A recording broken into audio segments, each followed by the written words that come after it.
The Los Angeles skyline glittered beneath a bruised sky, storm clouds gathering like an omen over the Santa Monica Mountains. Dominic Hale's mansion perched on the hillside like a monument to excess, all glass, steel, and California modernism, worth more than most people would earn in 10 lifetimes. Inside, the party hummed with carefully orchestrated opulence. Crystal glasses clinked, expensive suits brushed against designer dresses, and laughter echoed through rooms that cost more to decorate than to build. Emily Carter moved through the crowd like a ghost. Her black uniform was pristine, her dark hair pulled back in a tight bun that made her look younger than her 24 years. She carried a silver tray of champagne flutes, her movements precise and practiced. 2 years. She'd spent 2 years perfecting this invisible act, becoming part of the furniture in Dominic Hale's world. 2 years of swallowing rage every time she saw his face. 2 years of planning for tonight. Emily, the head of house staff, Margaret, appeared at her elbow. The older woman's face was tight with stress. "Mr. Hale wants fresh ice in the study. The Waterford bucket, not the Baccarat." "Of course." Emily's voice was soft, deferential. "Perfect." She wound through the mansion's halls, past artwork worth millions, past windows that showcased Los Angeles spread out like scattered diamonds below. The study was on the 3rd floor, in the east wing. She'd memorized every room, every exit, every security camera's blind spot. Knowledge was survival. Knowledge was power. The study door was ajar. Inside, she could hear Dominic's voice, that low, commanding tone that made grown men nervous. "I don't care what Corso thinks he knows. This deal happens on my terms or it doesn't happen at all." A pause. "No. Tell him if he has something to say, he says it to my face." Emily pushed the door open carefully. Dominic stood by the floor-to-ceiling windows, phone pressed to his ear, his frame silhouetted against the city lights. At 38, he was still imposing. 6'2", broad-shouldered, with dark hair graying at the temples and sharp features that photographs loved. He wore power like other men wore cologne. He glanced at her, nodded curtly, and returned to his call. "I'll handle it, I always do." Emily set down the ice bucket with steady hands, though her heart hammered against her ribs. She'd been this close to him hundreds of times, but tonight felt different. Tonight everything ended. As she turned to leave, Dominic's phone buzzed with a text, then another. His jaw tightened. "What now?" he muttered, swiping the screen. His expression darkened. "Son of a... Is everything all right, Mr. Hale?" Emily kept her voice neutral. He looked at her, really looked at her, for perhaps the first time in 2 years. Something flickered in his gray eyes. Suspicion? Recognition? Then it was gone. "Fine. Get back downstairs." Emily descended to the main level, where the party had grown louder. More guests had arrived, politicians, businessmen, a celebrity or two. Dominic's annual gathering attracted Los Angeles's elite, the people who pretended they didn't know where his money came from. The Mafia didn't exist in polite society. It was just investments and business ventures. She caught Margaret's eye and moved toward the kitchen, but something made her pause. Through the crowd, she spotted a man she didn't recognize, late 40s, wearing an expensive suit but scanning the room with predatory focus. His hand rested inside his jacket. Emily's pulse quickened. She grabbed her phone from her apron pocket and sent a single text to the number she'd memorized. "Now." The man by the entrance was joined by 2 others. They moved with purpose, spreading out through the ground floor. Guests didn't notice, too drunk, too self-absorbed. But Emily saw. She'd been trained to see. She abandoned her tray and headed for the stairs, taking them 2 at a time. The 3rd-floor hallway was empty, but she could hear voices from the study. Dominic was still on the phone, his tone sharp with anger. "I said I'll handle it, Vincent. You don't trust me after 15 years. Vincent Corso." Emily's blood ran cold. If Corso had made his move tonight, an explosion of sound erupted from downstairs. Gunfire, screaming. The party descended into chaos. Emily burst into the study. Dominic spun around, reaching for the gun in his desk drawer, but she was faster. She'd spent 2 years studying his every move. "Don't." Her voice was steady despite the adrenaline flooding her system. "What the hell is going on?" Dominic's hand hovered over the drawer. His eyes were hard, calculating. "Who are you?" "Someone who's been waiting a long time for this moment." Emily moved toward the balcony doors. More gunfire below. Smoke was beginning to curl up from the ground floor. But not like this. This wasn't supposed to happen like this. "You're behind this." It wasn't a question.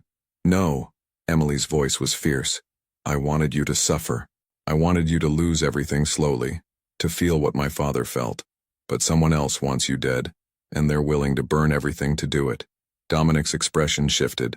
Surprise, confusion, then cold understanding. Marcus Carter. You're Marcus Carter's daughter. Emily Carter. She said her full name like a weapon.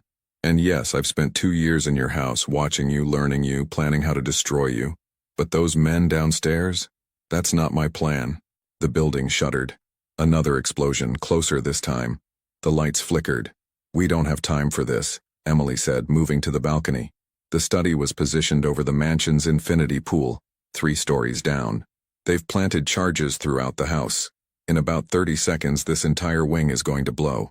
You expect me to trust you? Dominic pulled his gun from the drawer, aimed it at her chest. I expect you to want to live. Emily opened the balcony doors. Wind rushed in, carrying the smell of smoke and gunpowder. Below, bodies floated in the pool, guests who'd jumped or been thrown. The water was already red. You have 2 choices, stay here and burn, or take a chance on the pool. Why would you save me? Because I don't want you dead. I want you destroyed. There's a difference. Emily's voice cracked slightly. And because whoever did this killed innocent people. That was never part of my plan. Footsteps thundered in the hallway. Men shouting. The door handle rattled. Dominic made his decision. He pocketed the gun and moved toward the balcony, but Emily stepped in front of him. No. You'll try to land on your feet and shatter your legs. We go together, and we go now. You're insane. 3 seconds. Emily grabbed his arm. 2. The door burst open. A man with an assault rifle appeared in the doorway. 1. Emily pushed. She used all her weight, all her strength, and shoved Dominic Hale over the balcony railing. His shout of rage and surprise was swallowed by the wind. Emily vaulted over after him, her body arcing through the night air. Time stretched. She saw the pool rushing up, saw Dominic's form hitting the water first, saw the mansion's windows light up with orange fire. The heat hit her back like a physical force. Then water, cold, shocking, swallowing her whole. Emily's lungs screamed.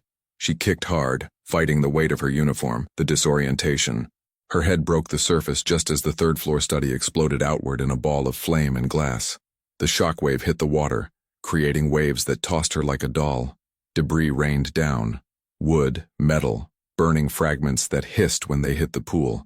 Emily swam desperately toward the edge, her arms burning with effort. She dragged herself out onto the pool deck, coughing water and gasping for air. The mansion was an inferno now, flames consuming the east wing and spreading fast. The screaming had stopped. In its place was the roar of fire and the groan of collapsing structure. A hand grabbed her ankle. Emily spun, fist raised. But it was Dominic. He'd pulled himself out on the opposite side and crawled around to her. Blood ran from a cut above his eye, and his designer suit was ruined, but he was alive. Furious, but alive. You, he started, water streaming from his hair. Save it. Emily stood on shaking legs. Her carefully constructed cover was literally burning. 2 years of planning? Gone. But she was alive, and so was he, and that meant someone had outplayed them both. We need to move. If they had men inside, they'll have men outside to make sure no one escapes. As if to confirm her words, gunfire cracked from the mansion's front gate. Sirens wailed in the distance. Fire trucks, police, probably FBI given Dominic's status. Dominic grabbed her arm, spinning her around. His gray eyes were wild with rage and confusion and something else. Betrayal, maybe, though Emily couldn't understand why he'd feel betrayed by a maid. Who the hell are you really? He demanded, his voice raw. And I want the truth this time. All of it. Who sent you? Corso? The Colombians? Who? Emily met his gaze steadily, tasting blood and chlorine. Behind him, his empire burned. Around them, the bodies of his associates and innocent guests floated in water turned dark with ash and worse things. Everything she'd worked for had just exploded. Literally. But she was alive. And so was the man who'd destroyed her family. The universe, it seemed, had a twisted sense of humor. My name is Emily Carter, she said quietly, as flames painted their faces orange. Marcus Carter was my father. You ruined him 15 years ago. You took everything from my family. My mother died because of what you did to him. She pulled her arm free. I came here to make you pay. I spent 2 years becoming invisible in your world, learning your secrets. planning to take everything from you, the way you took everything from us. Dominic's expression shifted. Recognition, memory, something that might have been regret. But this? Emily gestured at the burning mansion, at the carnage. This isn't me. Someone else wants us both dead. And until we figure out who, we're stuck with each other. The sirens were getting closer.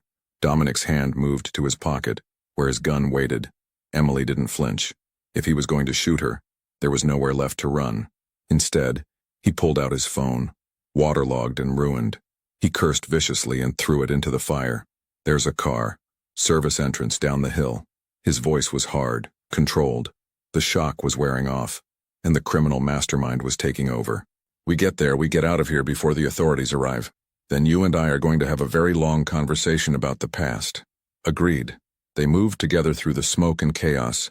Two people bound by hatred and circumstance, running from a fire that had consumed everything except the questions that mattered. Who wanted them dead? And why? As they disappeared into the Los Angeles night, the mansion collapsed behind them with a groan of surrendering steel and stone. By morning it would be ashes, just like Emily's carefully laid plans, just like Dominic's carefully constructed empire. Sometimes the universe forced you to start over. Sometimes it forced you to face the ghosts you'd been running from. And sometimes it pushed you off a balcony just to see if you'd fly or fall. The safe house smelled like mildew and desperation. Emily pushed open the door to the third-floor apartment in a crumbling building on South Broadway, in the heart of downtown L.A. The neighborhood had seen better days decades ago. Now it was a patchwork of closed storefronts, homeless encampments, and the kind of anonymity that money couldn't buy in the hills, which was exactly why she'd chosen it. Dominic stumbled through the doorway behind her, one hand pressed against his ribs. The adrenaline from their escape was wearing off, and pain was setting in. His face was pale beneath the soot and blood. Sit, Emily ordered, locking the door behind them with 3 separate deadbolts. The apartment was sparse, a beaten couch, a folding table, 2 chairs, and supplies she'd stashed over the past 6 months. Insurance, she'd called it. A contingency plan if everything went wrong. Everything had gone spectacularly wrong. Dawn was breaking over Los Angeles, gray light filtering through the grimy windows. Rain hammered against the glass. The storm had finally broken. Emily could hear it drumming on the roof, washing away the night's blood and ash. I said sit. She pushed Dominic toward the couch. He collapsed onto it with a grunt, his hand coming away from his ribs stained red. You're bleeding. Emily stripped off her ruined uniform jacket, standing in just a tank top and pants. Her arms were covered in bruises and cuts from the debris. Brilliant observation. Dominic's voice dripped with sarcasm, but his breathing was shallow. What are you, a doctor now? Along with Maid, an attempted murderer? I saved your life, after pushing me off a building. Into a pool. There's a difference. Emily grabbed a first aid kit from under the sink. She'd stocked this place like a bunker. Medical supplies, weapons, cash, fake IDs. Everything needed to disappear. Take off your shirt. Dominic's eyes narrowed with suspicion, but he complied. Beneath the ruined designer fabric, his torso was a roadmap of old scars and new injuries. A deep gash ran along his left side, probably from hitting the pool's edge. Emily knelt beside him, her hands steady as she cleaned the wound. Years of taking care of her dying mother had taught her basic field medicine. Years of preparing for this moment had taught her to compartmentalize. It's not deep enough to need stitches, she said, applying antiseptic. Dominic hissed through his teeth but didn't pull away. You'll live. Good to know my survival depends on the mercy of Marcus Carter's daughter. His voice was bitter. How old were you when he died? 12? 13? 9. Emily's hands tightened on the gauze. I was 9 years old when you destroyed him. When you sent him to prison on charges you fabricated. When you took his business, his reputation, everything he'd built. He was a criminal. So are you. Emily wrapped the bandage tightly, perhaps more tightly than necessary. The difference is you won. You crushed him, and then you walked away while my family fell apart. She stood abruptly, moving to the window. Outside, downtown LA was waking up. Steam rose from subway vents. Early morning workers hurried through the rain. Life continued, oblivious to the fact that the city's most powerful crime lord was bleeding on a couch 3 floors above them. My mother worked 3 jobs trying to keep us afloat, Emily continued, her voice distant. She died 6 years ago. Breast cancer. We couldn't afford the treatment that might have saved her. Do you know what it's like to watch someone you love waste away because of money? Because of choices someone else made? Silence filled the apartment, broken only by the rain. Your father wasn't innocent. Dominic's voice was quieter now, stripped of its earlier edge. Marcus Carter ran guns for the cartels. He laundered money through legitimate businesses. He ordered hits on people who crossed him. I know what he was. Emily turned to face him. I'm not a child anymore, Dominic. I've spent 15 years learning the truth about my father, about you, about this entire rotten world you both inhabited. But that doesn't change what you did to him. To us. Dominic leaned back against the couch, his gray eyes studying her with unsettling intensity. So you spent 2 years as my maid, serving me drinks, cleaning my house, watching, planning. He paused. What was the endgame, Emily? What was your grand revenge going to look like? Emily crossed her arms, the memory of her carefully constructed plan bitter in her mouth. I was going to destroy your business from the inside. I had evidence of your transactions, your connections. I was going to hand it all to the FBI, watch you go to prison the way my father did. Then I was going to take everything you owned, legally this time. Bankruptcies, liens, foreclosures. I wanted you to lose everything slowly, to feel every piece of your empire crumble the way ours did. Poetic. Dominic's lip curled slightly. But someone beat you to it. Someone destroyed both our plans. Emily moved to the table, pulling out a laptop she'd hidden in a locked drawer. Those men at the mansion weren't amateurs. They knew exactly where to place the charges, which guests to target first. This was military precision. She opened the laptop, pulling up news sites. The mansion fire was already breaking news. Mafia boss Dominic Hale's estate destroyed in massive explosion. Multiple casualties. The reports were confused, conflicting. Some said Hale was dead. Others reported him missing. The FBI was taking over the investigation. Your empire is collapsing as we speak, Emily said, scrolling through articles. Your associates are dead. Your mansion is gone. Every law enforcement agency in California is looking for you. By noon, you'll be the most wanted man in America. And you'll be right beside me. Dominic stood, moving to look over her shoulder despite his injury. You think they won't connect you to this? 2 years as my employee, present at the scene, now mysteriously missing. They'll call you an accomplice. Or worse. He was right. Emily's carefully cultivated invisibility had become a liability. Every background check she'd passed, every reference she'd faked, every moment of playing the perfect servant, all of it would now paint her as complicit. So we're both ghosts now, she said quietly. No. Dominic's voice hardened. We're both targets, and we need to figure out who's hunting us before they finish the job. He reached past her, typing on the laptop with surprising speed. He pulled up encrypted files, private servers that Emily had never seen before. His fingers flew across the keyboard, accessing systems that required passwords and biometric authentication she'd somehow bypassed in his injured state. The explosion wasn't random, Dominic muttered, his face inches from the screen. These coordinated hits, the timing, this required planning, months of it, maybe years. Emily watched him work, seeing a different side of the man she'd hated for so long. Not the polished crime lord in expensive suits, but the strategist who'd built an empire from nothing. The survivor. There, Dominic pointed at the screen. Security footage from the mansion's perimeter cameras. They're cloud-based, uploaded in real time. If the system caught anything before it went down, the footage was grainy but clear enough. Emily watched as armed men approached the mansion from multiple angles, their movements coordinated.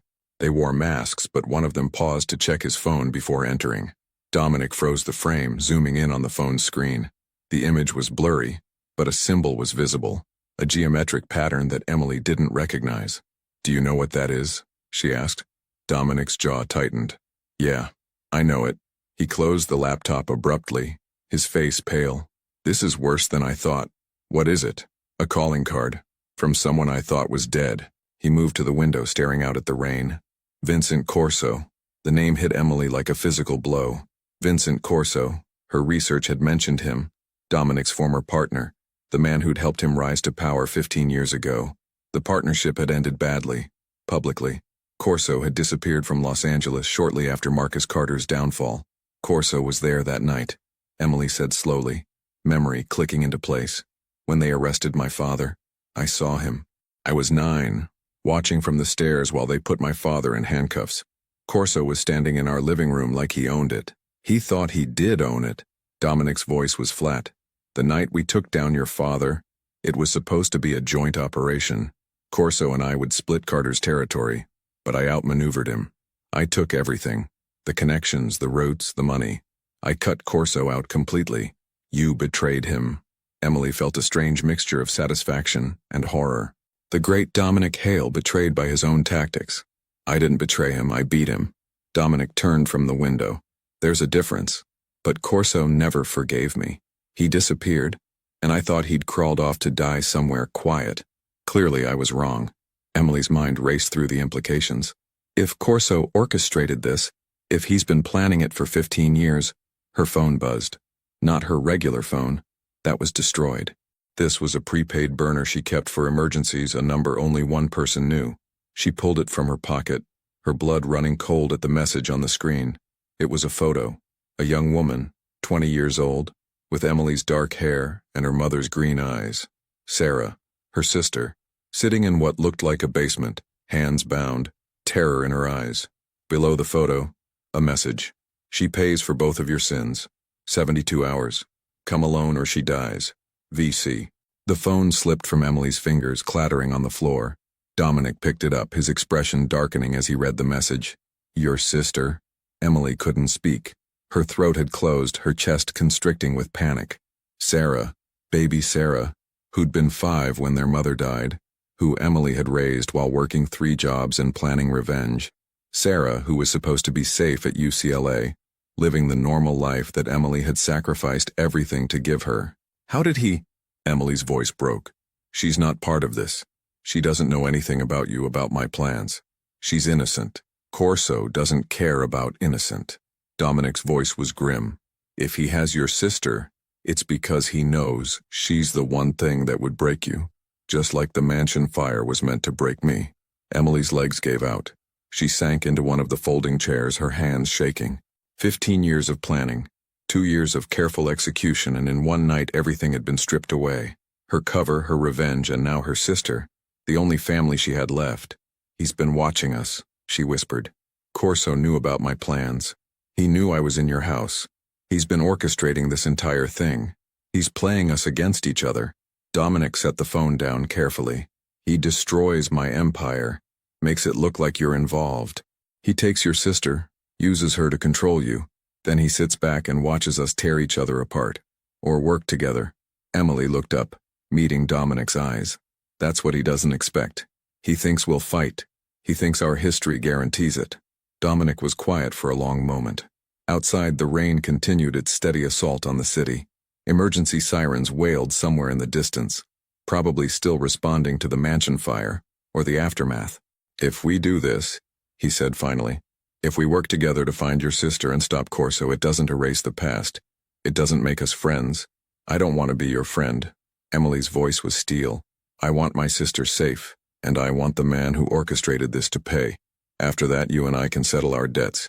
Fair enough. Dominic extended his hand. Temporary truce. We save your sister. We stop Corso. Then we figure out what comes next. Emily stared at his hand, the hand that had signed the orders that destroyed her father, that had built an empire on blood and betrayal. Every instinct screamed at her not to trust him, but Sarah's terrified face haunted her vision. She took his hand. His grip was firm, his skin warm despite the cold apartment. 72 hours, she said. That's all we have. Then we'd better get started. Dominic released her hand and moved back to the laptop. Corso will have gone underground, but he'll need resources. Money, men, safe houses. He's been planning this for years, which means he's been building a network right under my nose. Emily joined him at the table, pushing aside her emotions. There would be time for fear later. Time for grief. Right now, she needed to be the strategist she'd trained herself to become. I have contacts, she said. People I've cultivated over the past 2 years. Some of your lower-level associates who didn't attend the party. They might know something. And I know where Corso used to operate his old patterns. Dominic pulled up a map of Los Angeles. He's arrogant. He'll go somewhere that means something to him. Somewhere connected to when he still had power. As they worked, marking locations and making plans, Emily caught Dominic watching her with an expression she couldn't read. Not quite respect, not quite trust, but recognition maybe. The acknowledgement that they were more alike than either wanted to admit. Both of them were survivors. Both had lost everything in a single night. and both would do anything, even work with their worst enemy, to protect what little they had left. The rain washed down the windows, and somewhere in this city of angels and demons, Vincent Corso was waiting, watching, knowing that he'd set the perfect trap. What he didn't know was that sometimes, when you push people off a balcony, they don't fall. Sometimes they learn to fly. The underground gambling den in Koreatown reeked of cigarette smoke and broken dreams. Emily followed Dominic through the narrow corridor, past peeling wallpaper and flickering fluorescent lights that hummed like dying insects. It had been 18 hours since they'd received the photo of Sarah. 54 hours remained. Every second that ticked by felt like a knife twisting deeper into Emily's chest. "Keep your head down," Dominic muttered, his hand resting inside his jacket where he'd concealed a gun they'd acquired from one of Emily's contacts. "These people know me, but they don't know you. Let me do the talking." The corridor opened into a basement room thick with smoke and tension. Card tables lined the walls, surrounded by men who looked like they'd kill for the right price, or the wrong look. In the corner, a makeshift bar served drinks that probably violated a dozen health codes. The air conditioning had given up years ago, leaving the room sweltering despite the rain that continued to pound the city above. A man at the nearest table looked up, his scarred face registering shock. "Jesus Christ. Hale?" The room went silent. Cards stopped shuffling. Conversations died. Every eye turned toward them. Dominic stepped forward with the confidence of a man who still believed he owned the world, despite having lost everything 24 hours ago. "I need information, Tommy." "About Vincent Corso."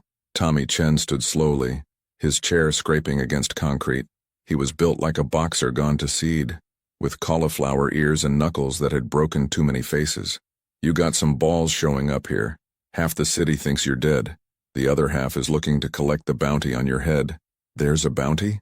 Emily asked before she could stop herself. Tommy's eyes slid to her, assessing. 5 million. FBI wants him alive for questioning. The Colombians want him dead for the shipment that burned up in that mansion. And word is, Corso's people want him breathing just long enough to suffer. He smiled without warmth. "So yeah, sweetheart, there's a bounty. I'll make it worth your while to forget you saw me," Dominic said. "I need to know where Corso's operating from, safe houses, meeting spots, anything." Tommy laughed, a harsh sound. "You think I'm stupid enough to cross Corso? The man just took down Dominic fucking Hale in one night. He's the new king, and kings don't forgive. Corso's not king of anything yet." Dominic's voice hardened. "He's a ghost playing puppeteer, and ghosts can be exposed. But I need information. Can't help you, Hale, even if I wanted to." Tommy started to turn away, but Emily stepped forward. "He has my sister." Her voice cut through the room's ambient noise. "Sarah Carter, 20 years old. College student. She's got nothing to do with any of this, and Corso took her to get to me." Tommy paused, something flickering across his scarred face. "Carter? You're Marcus Carter's kid?" "His daughter, Emily." She held his gaze. "You knew him?" Everyone knew Marcus. He was old school, had codes, lines he wouldn't cross. Tommy glanced at Dominic. Not like some people. Marcus didn't deal in human trafficking, didn't hurt kids. If Corso's got your sister, that's not Marcus's world. That's something else. "Which is why I need your help," Emily pressed. "Please, she's innocent." The room remained tense. Men exchanged glances. Finally, Tommy sighed, running a hand over his shaved head. "There's a warehouse. East LA near the river. Used to be one of Corso's distribution points back when he and Hale were partners. Word is he's been using it again, moving people in and out at night." "Address," Dominic demanded. Tommy rattled off a location. Emily committed it to memory, her heart hammering. It could be a lead. It could be a trap. But it was something. "One more thing," Tommy said as they turned to leave. "Corso's not working alone. He's got backing. Serious money. Serious muscle. Whatever he's building, it's bigger than taking you down, Hale. You're just the first piece." Outside, the rain had softened to a drizzle. The city smelled like wet asphalt and ozone. Emily and Dominic hurried to the stolen Honda Civic they'd been using. Anonymous, forgettable, perfect for staying invisible. "Could be a trap," Dominic said, starting the engine. "I know." Emily stared out at the blurred lights of Koreatown. "We're going anyway." They drove through Los Angeles, weaving from neighborhood to neighborhood. The city was a study in contrasts. Glittering skyscrapers gave way to industrial wastelands, mansions perched above streets where people slept in tents. Emily had spent 2 years moving through Dominic's world of wealth. But she'd grown up in the other Los Angeles, the one that struggled and survived. "Tell me about Sarah," Dominic said suddenly. Emily glanced at him, surprised. "Why?" "Because if we're going to save her, I need to know who we're saving, what matters to her, what Corso might use against her." It was tactical, but Emily appreciated the thought anyway. "She's studying biochemistry at UCLA. Wants to be a doctor, the kind that actually helps people, not just the rich ones." Emily's voice softened. "She's brilliant, kind. She volunteers at a free clinic in South Central every weekend. After our mother died, I raised her. I worked 3 jobs and made sure she never had to make the choices I did." "What choices were those?" Emily was quiet for a moment. "After Mom died, I had 2 paths. I could try to give Sarah a normal life, let the past stay buried, or I could seek revenge and risk everything. I chose both. I got Sarah into a good school, made sure she had opportunities, and I started planning how to destroy you." "That's why you spent 2 years as a maid," Dominic said. "Not just for access, for her, to make sure she never had to know what you were doing. She thinks I work in hotel management." Emily's laugh was bitter. "She thinks her big sister has a boring, respectable job. She has no idea I've spent 2 years planning to take down a Mafia boss, and now that same Mafia boss is her only hope." Dominic's hands tightened on the steering wheel. "For what it's worth, I remember your father. Not the version you knew, the one who read you bedtime stories and taught you to ride a bike. I knew the other Marcus Carter, the one who ordered 3 men killed for skimming profits, the one who nearly started a war with the Russians over a territorial dispute." "I know who he was," Emily said. "I told you, I'm not a child. I've read the police reports, the witness statements. My father was a criminal, but he was also my father, and what you did to him broke our family.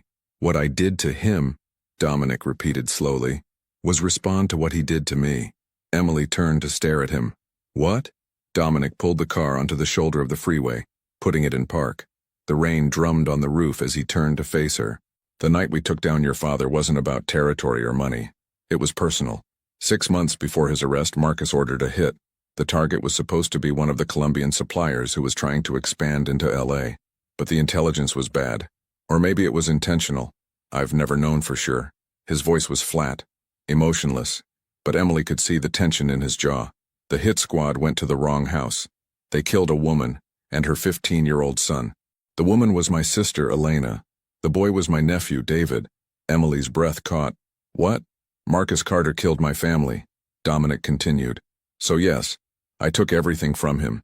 I fabricated evidence. I made deals with the feds.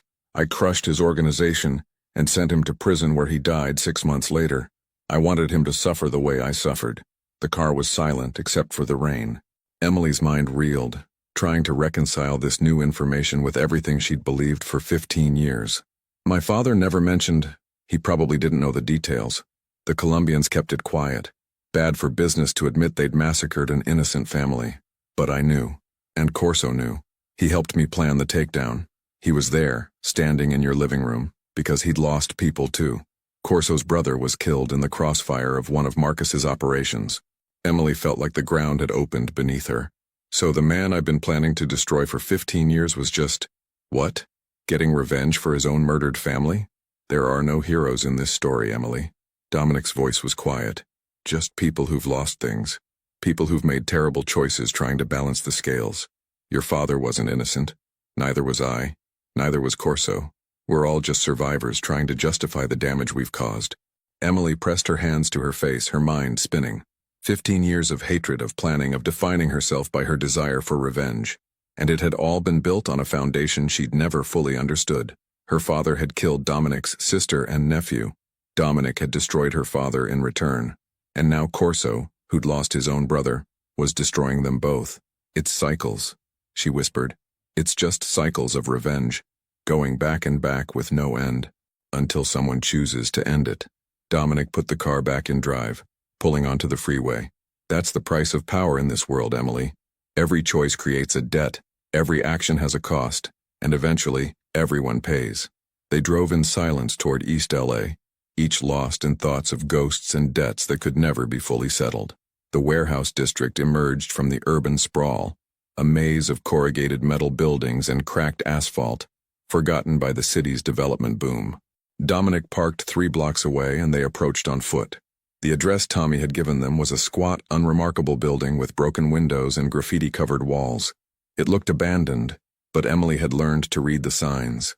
Fresh tire tracks in the mud, cigarette butts that hadn't been rained on yet, a padlock on the door that was new despite the rust on the chain. "Someone's using it," she murmured. Dominic nodded, pulling his gun. "We go in quiet. Assess the situation. If Sarah's in there, we get her out." Emily checked her own weapon, a Glock 19 she'd acquired from a black market dealer that morning. She'd never fired a gun at a person before. She'd trained, practiced at ranges under false names, prepared for this moment. But preparation and reality were different countries. They circled the building, finding a side entrance with a broken lock. The door opened with a rusty shriek that made them both freeze, listening for alarms or footsteps. Silence. They slipped inside. The warehouse interior was massive, filled with ancient shipping containers and broken pallets. Moonlight filtered through holes in the roof, creating pools of silver among the shadows.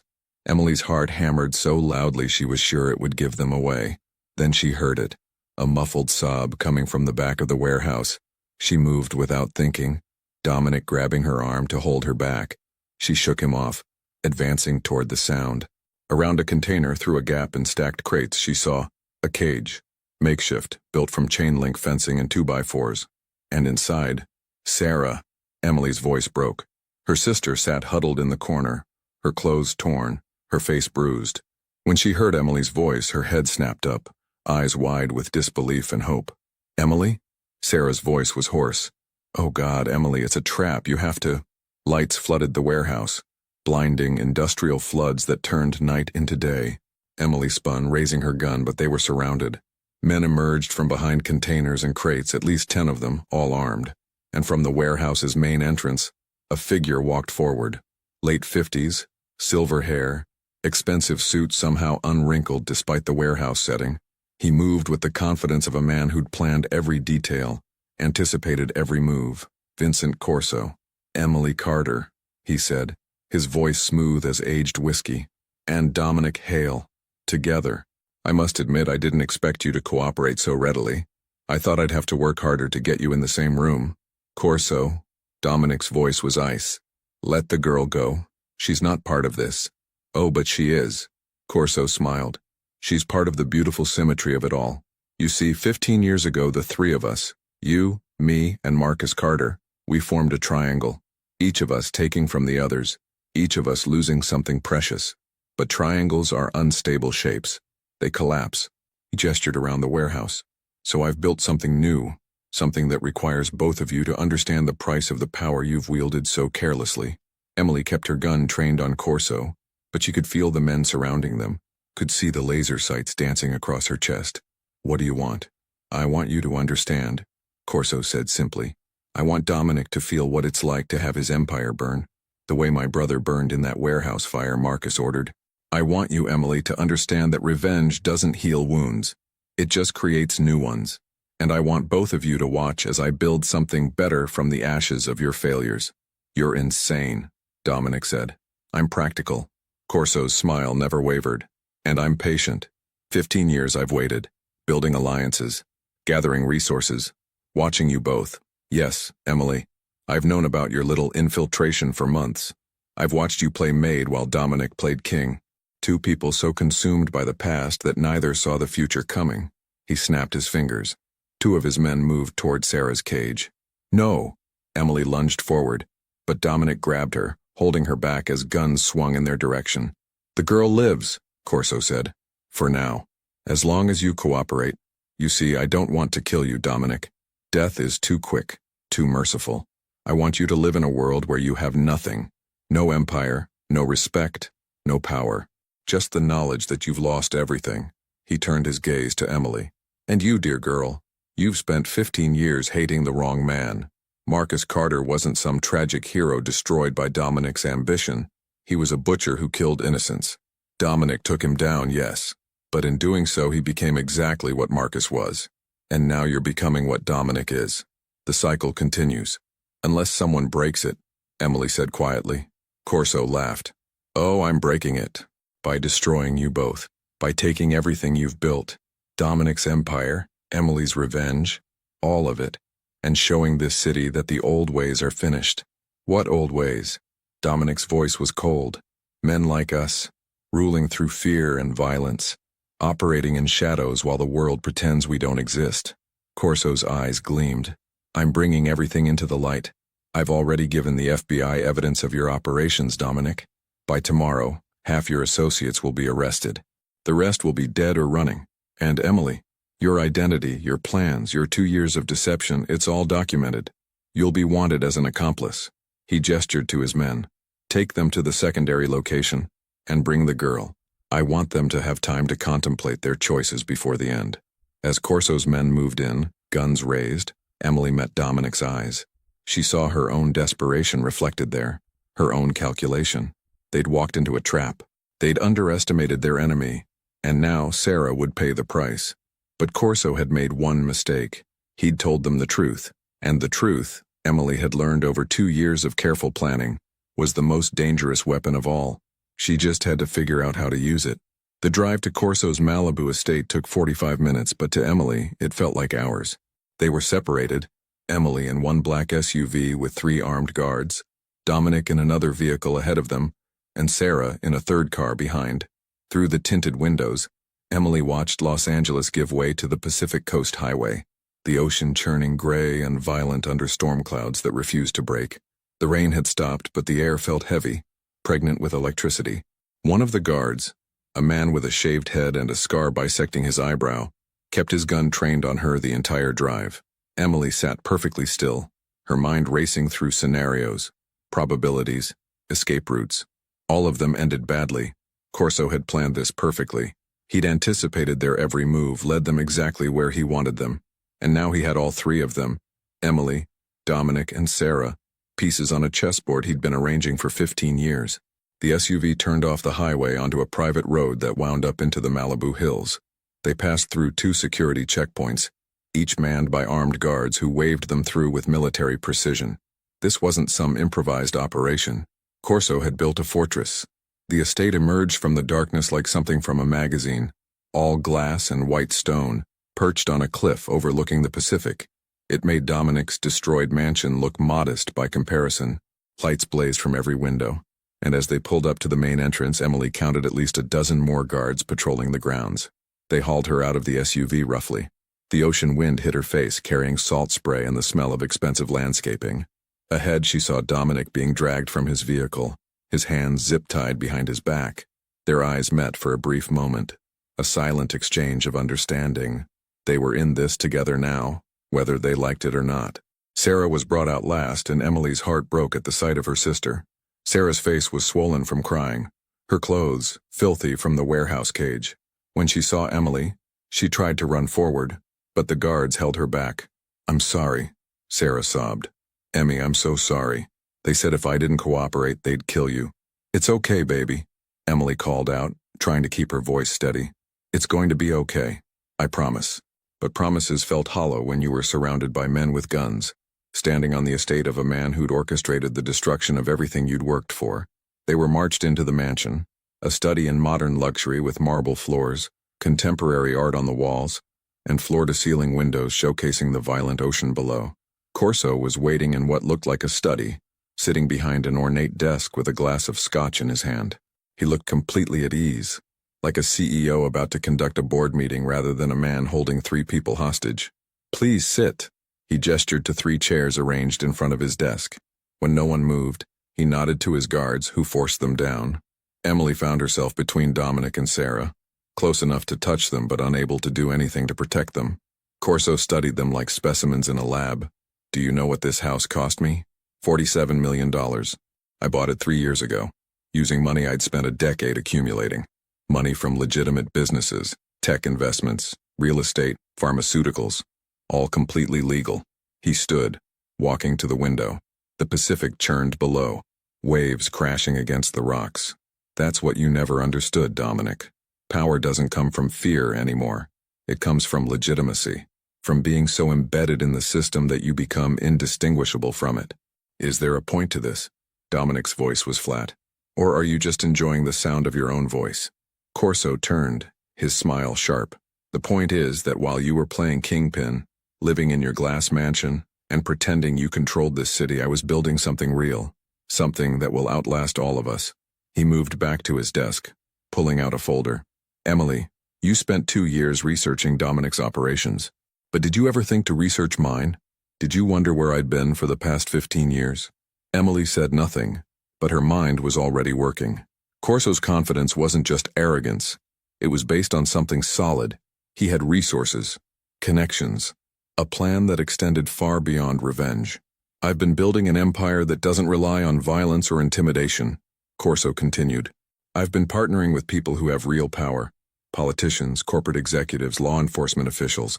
I've made myself indispensable to this city's infrastructure, and now, with Dominic out of the way, there's no one left to challenge me."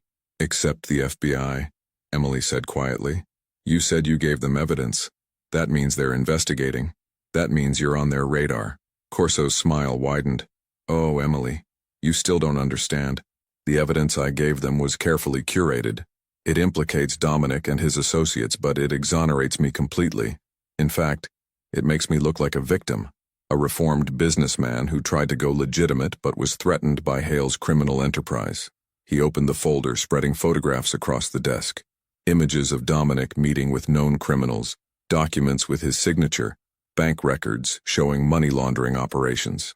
And in several photos, Emily herself was visible in the background, serving drinks, standing near doorways, always present at crucial moments. "You see?" Corso tapped one of the photos showing Emily. "To any investigator, this looks like a conspiracy. Dominic Hale and his accomplice, Emily Carter, running a criminal empire together. The fact that you're Marcus Carter's daughter only strengthens the narrative. Like father, like daughter." Emily's stomach turned. He was right. Every moment she'd spent in Dominic's house, every carefully documented piece of evidence she'd gathered for her own revenge, Corso had twisted it into proof of her complicity. "And Sarah?" Emily forced the words out. "Where does she fit into your narrative?" "Collateral damage." Corso's casual tone made Emily want to lunge across the desk at him. "A tragic victim of her sister's criminal lifestyle. The authorities will find her body with yours. A murder-suicide, perhaps. Dominic killed you both before taking his own life. Neat. Tragic. Final. You're going to stage our deaths," Dominic said. It wasn't a question. "Not stage. Execute." Corso's voice hardened. "You both deserve to die for what you've done. But unlike you, I don't take pleasure in violence. It's simply necessary to close this chapter and begin the next." He snapped his fingers and more guards entered the room. "Take them to the lower level. The room I prepared. I'll be down shortly to oversee the arrangements." As the guards hauled them to their feet, Emily's mind raced desperately for options. They were outnumbered, outgunned, trapped in a fortress on a cliff with nowhere to run. In movies, the heroes always found some clever escape. In reality, 3 people against 20 armed men wasn't a fight. It was an execution with extra steps.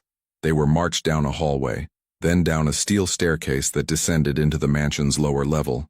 The luxury disappeared here. Concrete floors, fluorescent lighting, the utilitarian bones of the building. They passed a wine cellar, a gym, storage rooms. At the end of the corridor was a heavy steel door. One of the guards unlocked it, and they were shoved inside. The room was large, windowless, with concrete walls and exposed pipes running across the ceiling. In the center stood 3 chairs, already prepared with zip-tie restraints. This was an execution chamber, Emily realized with cold horror. Corso had built this specifically for them, but as the guards forced them toward the chairs, Emily noticed something: a ventilation grate near the floor, partially hidden behind stacked cardboard boxes, and near the ceiling a sprinkler system with a distinctive red handle on the wall marked "Fire Suppression, Manual Override." It wasn't much, but it was something. "Please," Sarah whimpered as they tied her to the chair. "Please, I don't want to die. I don't want—" "Sarah, look at me." Emily twisted in her own chair, meeting her sister's terrified eyes. "Listen to my voice. Remember when you were 7 and you were afraid of the dark? What did I tell you?" Sarah's breath hitched. You said fear is just a story we tell ourselves. We can change the story." "That's right. We can change the story." Emily held her sister's gaze, trying to communicate something beyond words. "Trust me. Stay alert. Be ready." The guards finished securing them and filed out, leaving just 2 men to watch them. The door closed with an ominous clang. Dominic leaned back in his chair, seemingly relaxed despite the zip ties cutting into his wrists. You know, Corso always was a theatrical bastard. Could have just shot us at the warehouse. Instead, we get the full villain monologue and execution chamber. He wants us to suffer, Emily said, testing her restraints. Too tight. She'd need a distraction to work them loose. He wants us to know we lost. We haven't lost yet. Dominic's voice was quiet, meant only for them. I counted 23 guards on the property. If we can get out of this room, we have maybe 30 seconds before they converge on this level. The stairs we came down are the only exit from the lower level, which means we'd be trapped anyway, one of the guards interrupted. He was the same man from the SUV with the scarred eyebrow. So save your breath. In about 10 minutes, Corso's going to come down here, put a bullet in each of your heads, and stage it to look like a murder-suicide. Quick, professional, final. Why wait 10 minutes? Emily asked, keeping her voice conversational. Why not just do it now? Because Corso wants to see the light go out of your eyes personally. The guard smiled without warmth. 15 years he's been planning this. He wants to savor it. Emily glanced at the fire suppression system, then at Dominic. His eyes followed hers, understanding immediately. But they'd need to get the guards closer first. Can I ask you something? Emily directed the question at the scarred guard. How much is Corso paying you? Because I'm guessing it's not enough for murder. Lady, I've done worse for less. I believe you. Emily shifted in her chair, making herself look smaller, more vulnerable. But here's the thing. When this is over, when we're dead and Corso's story goes public, you think he'll keep you around? You'll be a loose end. A witness, and Corso doesn't leave loose ends. The guard's expression flickered, just for a second, but Emily saw it. Doubt. She's right, Dominic added, picking up the thread. I've worked with men like Corso. Hell, I was a man like Corso. The moment this job is done, you become a liability.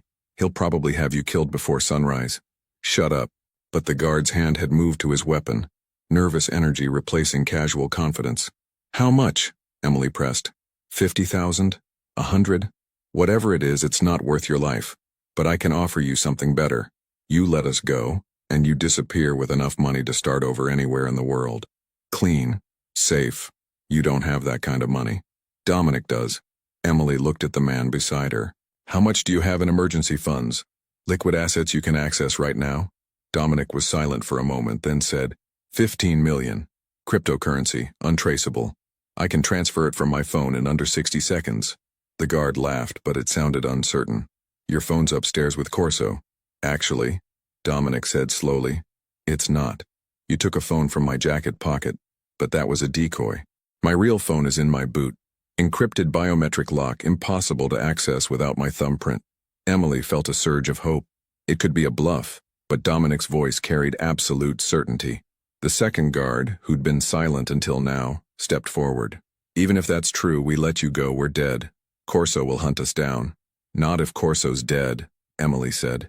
Both guards stared at her. Think about it, Emily continued, her voice gaining strength. Corso's not invincible. He's one man with a plan that only works if we die quietly. But if we escape, if we expose him, if we survive, his entire operation crumbles. And with $15 million, you two could be on a beach in Thailand before anyone even knows what happened. The scarred guard exchanged a look with his partner. Emily could see the calculation happening, greed and fear warring with self-preservation. How do we know you won't kill us the moment you're free? The second guard asked. Because we're not killers, Sarah spoke up suddenly, her voice stronger than Emily expected. My sister spent 2 years working for Dominic, and she never hurt anyone. She's not like these men. Neither am I. We just want to live. It was a gamble. A desperate, unlikely gamble. But Emily had learned that desperate situations required impossible choices. The scarred guard holstered his weapon.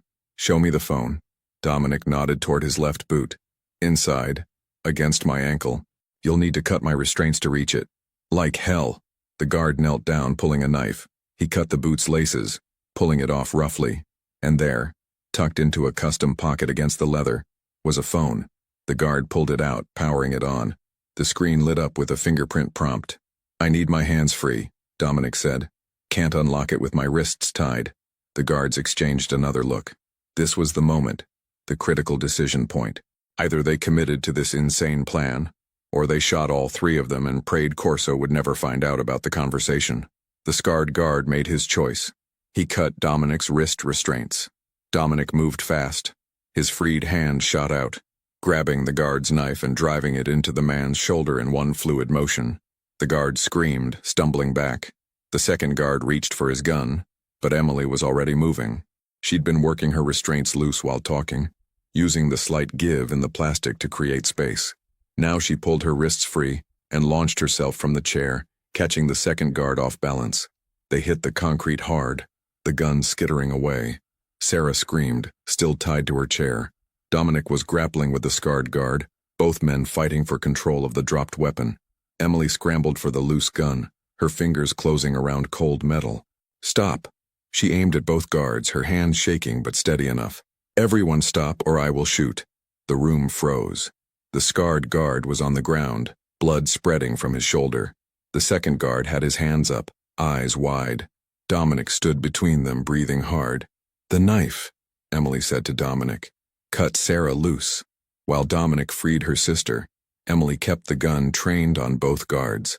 Her heart hammered so hard, she thought it might break through her ribs. She'd never pointed a gun at a person before.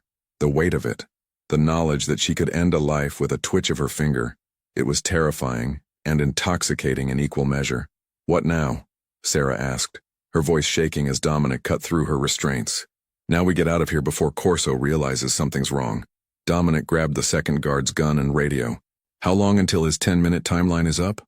The scarred guard, still clutching his bleeding shoulder, spat blood.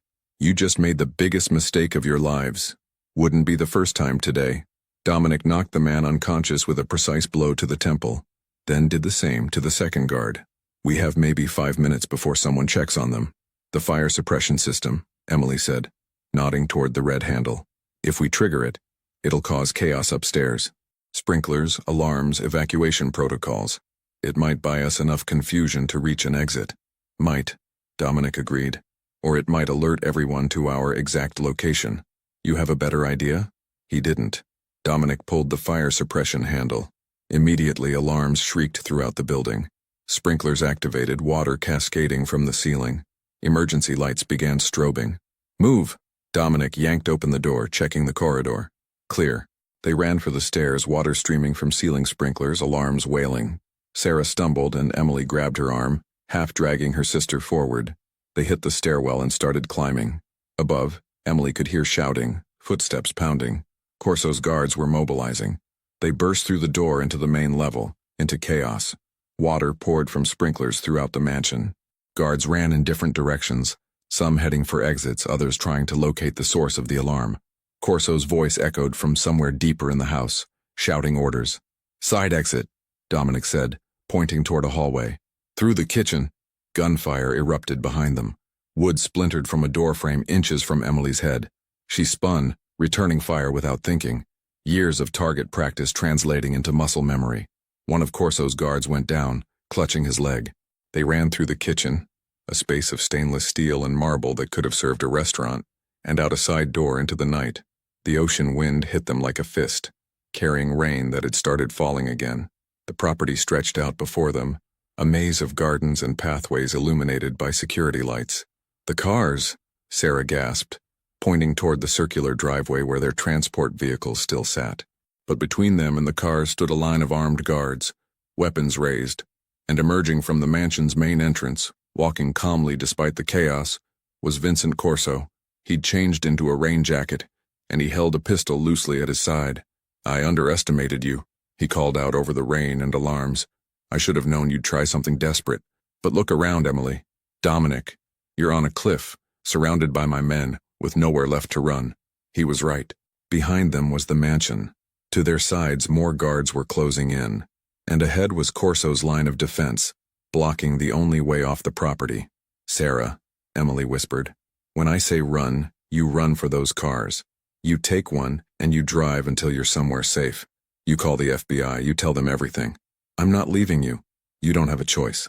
Emily looked at her sister, memorizing her face. "I love you. I'm sorry I couldn't protect you better.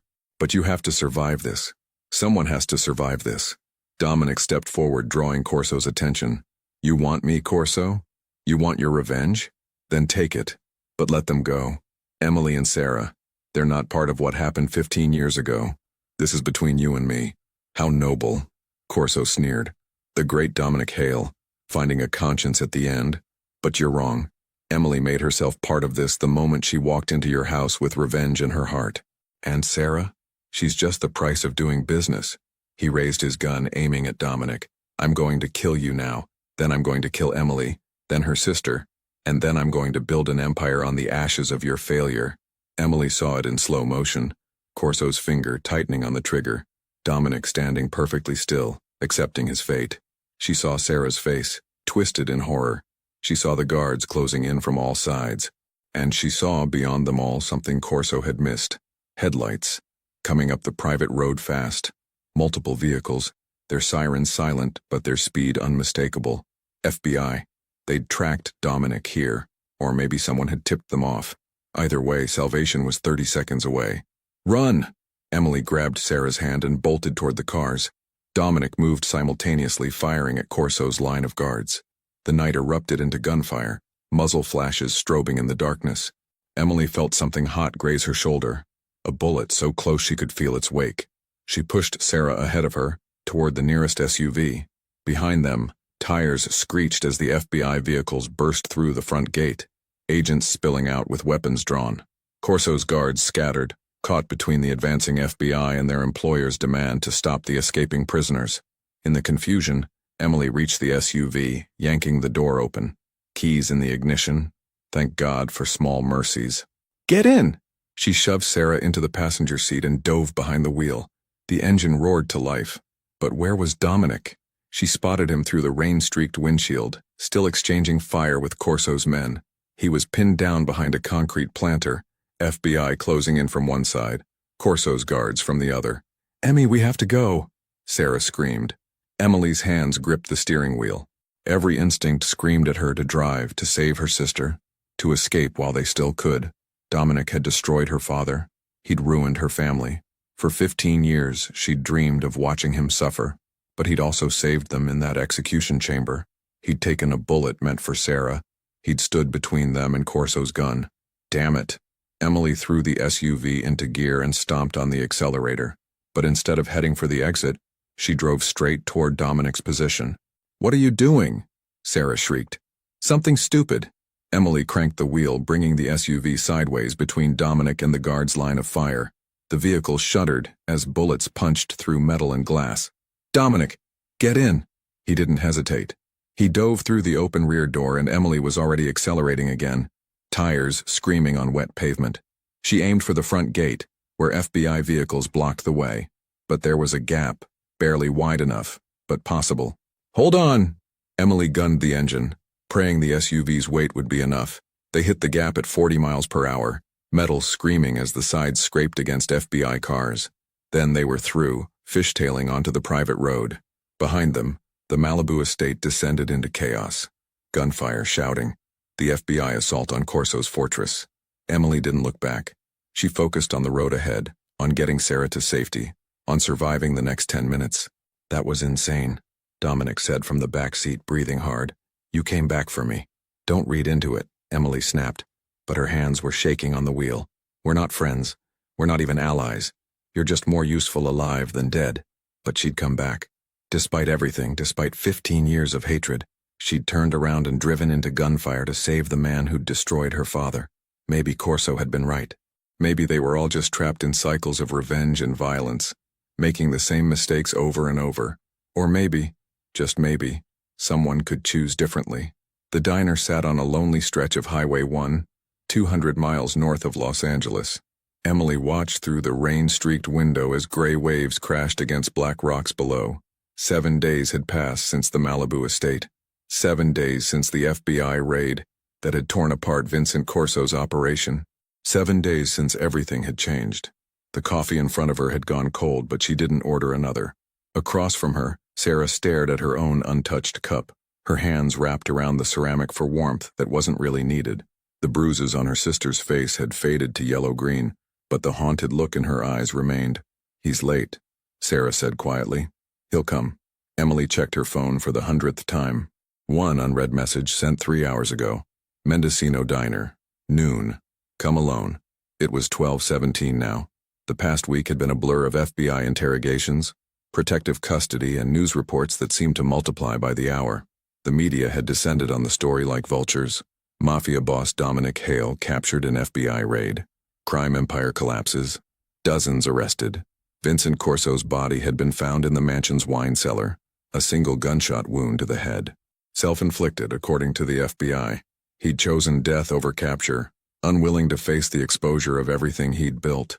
Emily had watched the news coverage from a safe house in San Diego. FBI agents stationed outside her door.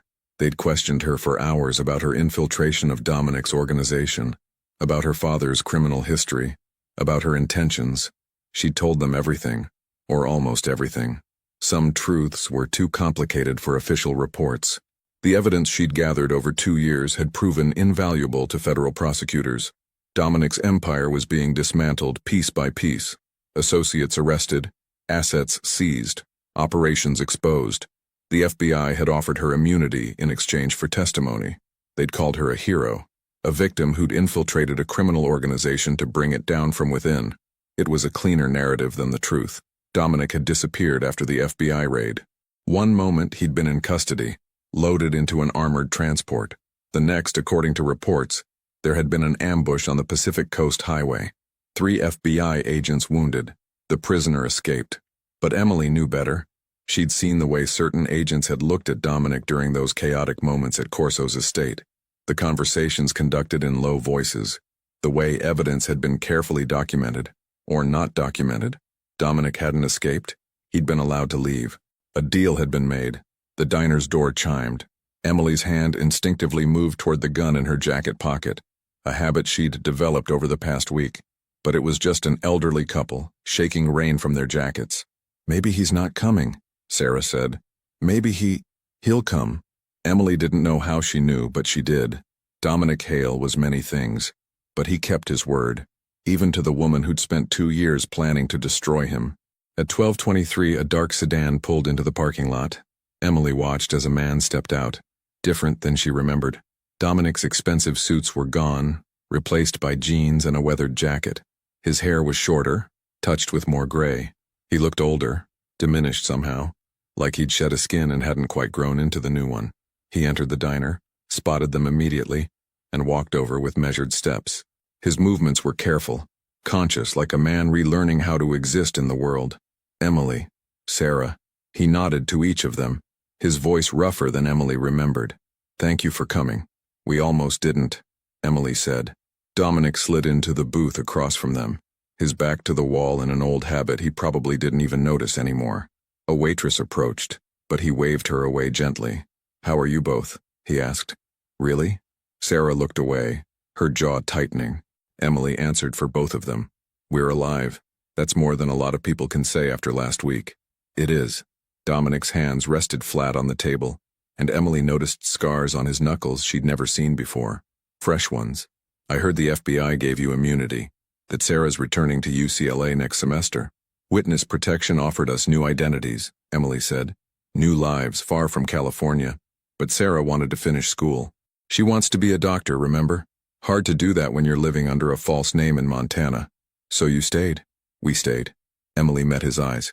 "The FBI assured us that with Corso dead and your organization dismantled, we're safe. Are they right? Are we safe, Dominic?" He was quiet for a long moment, his gaze dropping to the table. "There are always loose ends. Men who'll carry grudges. People who'll want revenge for what happened. But the structure that held my world together, that's gone. Without it, the threats are manageable. Individual, not organizational. That's not exactly reassuring." Sarah spoke up, her voice harder than Emily had ever heard it. "You're saying we'll spend the rest of our lives looking over our shoulders because you built an empire on blood?"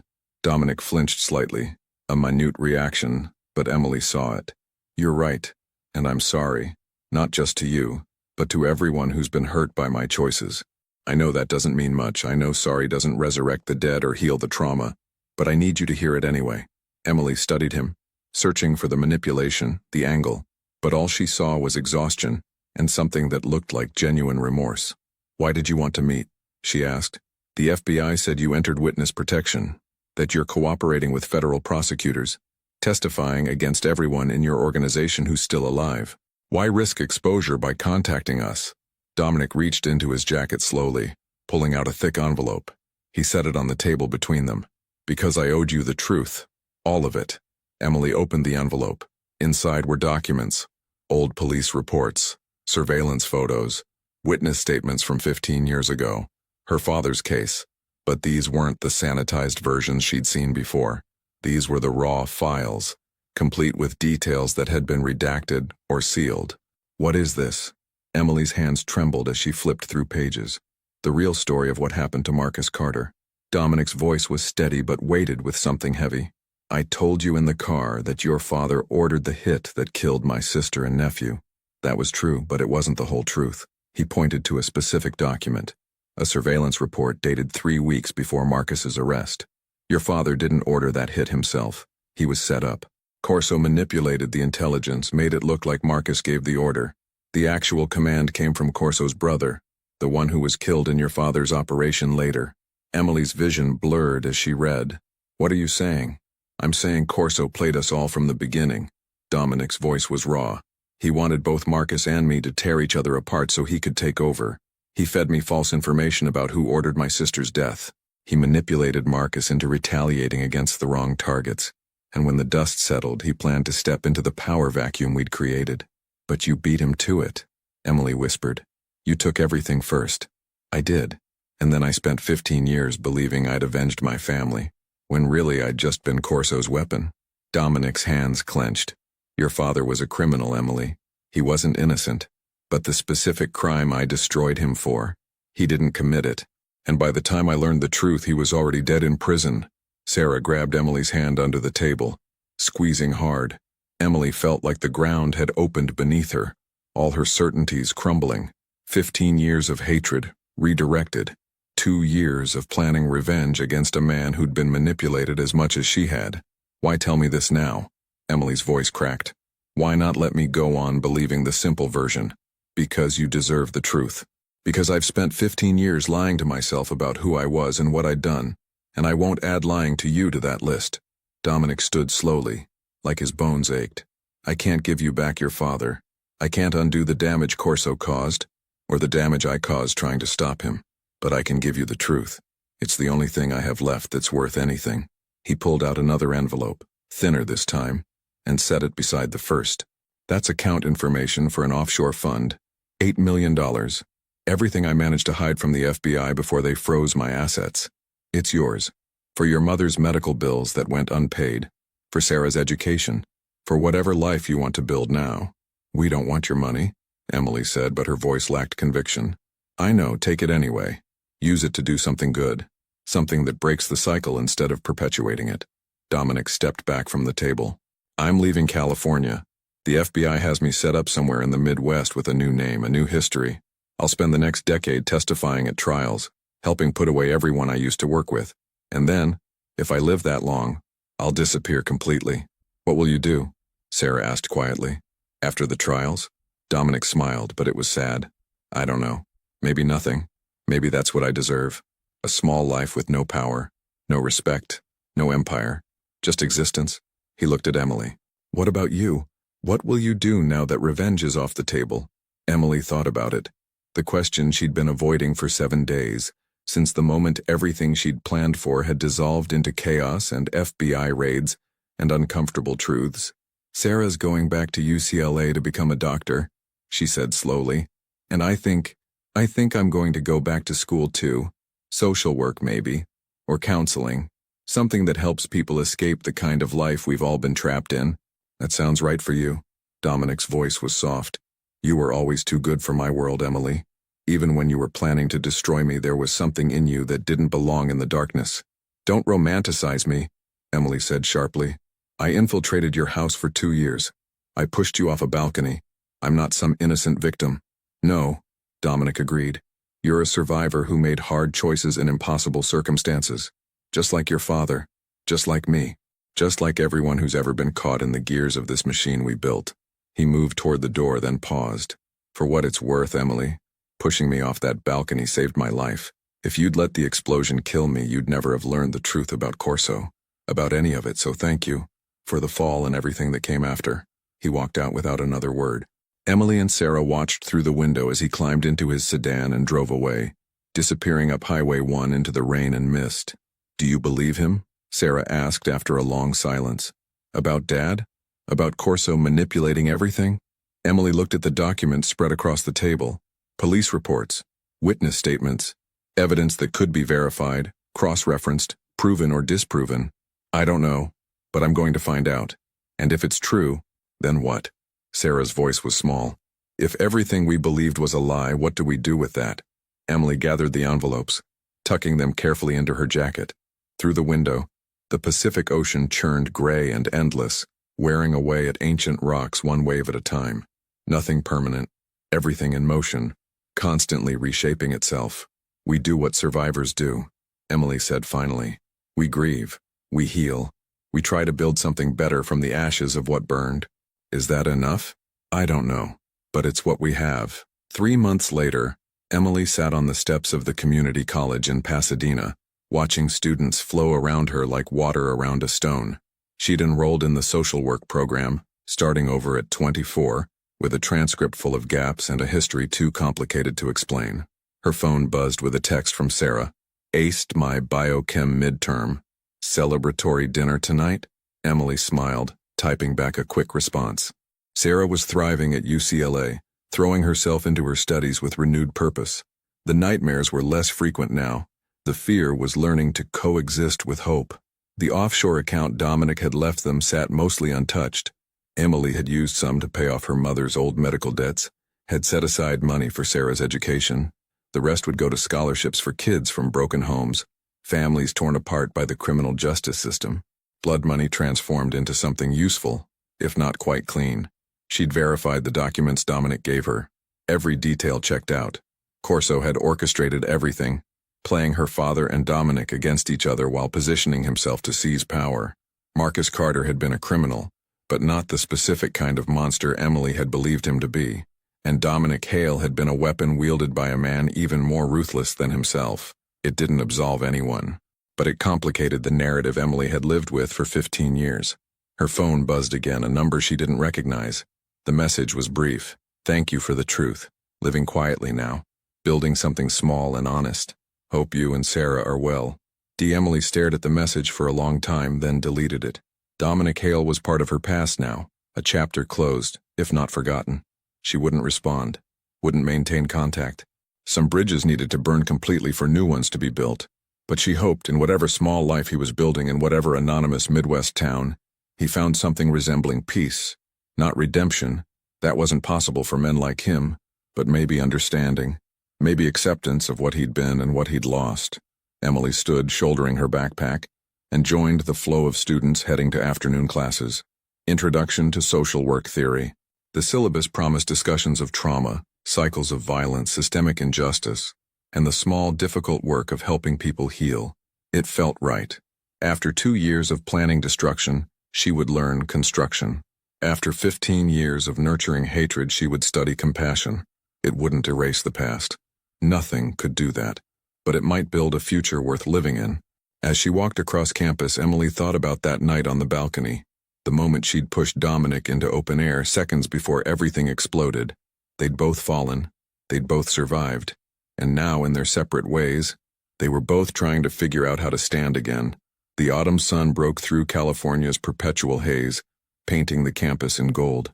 Emily turned her face toward it, feeling warmth that had nothing to do with revenge or rage or the weight of ghosts she'd carried for too long.